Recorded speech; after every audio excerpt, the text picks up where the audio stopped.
পৃথিবীর সকল সৌন্দর্য দূর থেকে দেখলে অনেক বেশি সুন্দর লাগে। সে সৌন্দর্যটা যখন উপভোগ করার জন্য মানুষ খুব কাছে চলে যায়, তখন সেটার যে সৌন্দর্য, সেই সৌন্দর্যটা একটু কমে যায়। তার মানে হচ্ছে পৃথিবীর সকল সৌন্দর্য একটু দূর থেকে দেখতে হয়। আপনি এটাতে যত বেশি কাছে চলে যাবেন, তত বেশি আনন্দের পরিমাণটা আপনার অনেক বেশি কমে আসবে। সুতরাং তার মানে এই না যে আমরা সৌন্দর্যগুলো সবসময় দূর থেকেই দেখব, কাছে গিয়ে দেখব না। সৌন্দর্য দূর থেকে দেখার যে আনন্দ, সেটা হাতে নাতে গিয়ে ধরে ছুঁয়ে দেখার মধ্যেও কিন্তু আরেকটা আনন্দ থাকে। তবে এই কথার উপর বেচ করে বা ভিত্তি করে যারা কোনো সময় কোনোভাবে সেটাকে লালন করে সে সৌন্দর্যের কাছাকাছি যাবে না, তারাও কিন্তু আবার ভুল করবে।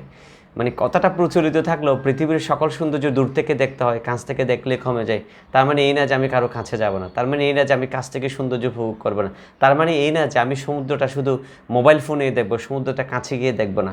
পাহাড়ের যে সৌন্দর্য, আমি শুধু যে দূর থেকে পাহাড়টা দেখে যে সৌন্দর্যটা উপভোগ করবো তা কিন্তু না। আমাকে পাহাড়ের কাছে যেতে হবে, প্রকৃতির সান্নিধ্যে যেতে হবে। সুন্দর কত বেশি কিংবা কত কম, সেটা প্রকৃতি আমাকে বলে দেবে, আমার মনই আমাকে অনুধাবন করে নেবে। যদিও আমরা মনে করে থাকি বিষয়টা ততটুকু সত্য না যতটুকু আমরা মনে করি। তবে মনের গহীনতম জায়গা থেকে আমরা একটা জিনিস সবসময় চিন্তা করি যে যেই একটা জায়গার সৌন্দর্য বা যে জিনিসটা আমাদের সামনে প্রেজেন্ট করা হয়, তখন আমরা মনের মধ্যে এটাকে নতুন করে একটা কল্পনার জগৎ সাজিয়ে ফেলি। জিনিসটা এমন মনে হয়, জিনিসটা তেমন মনে হয়, এটা আমরা আমাদের মনের মধ্যে সাজাই। যখন আমরা নিজেদের মতো করে জিনিসটাকে সাজিয়ে ফেলি, তার মানে ওখানে যা আছে তার চেয়ে আরেকটু কিছু আমরা বাস্তব রূপ এখানের মধ্যে মন থেকে দিয়ে ফেলি। যে রূপটা আমরা বাড়তি দিয়ে ফেলি, তখন কাছে গিয়ে যখন সেটা আমরা পাই না, তখন আমরা মনে করি না, দূর থেকেই মনে হয় ভালো ছিল, কাছে গেলে মনে হয় সেটা কমে গিয়েছে।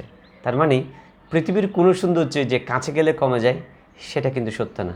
পৃথিবীর সকল সৌন্দর্যই যেমন ঠিক তেমনই দেখা যায়, তেমনই পাওয়া যায়।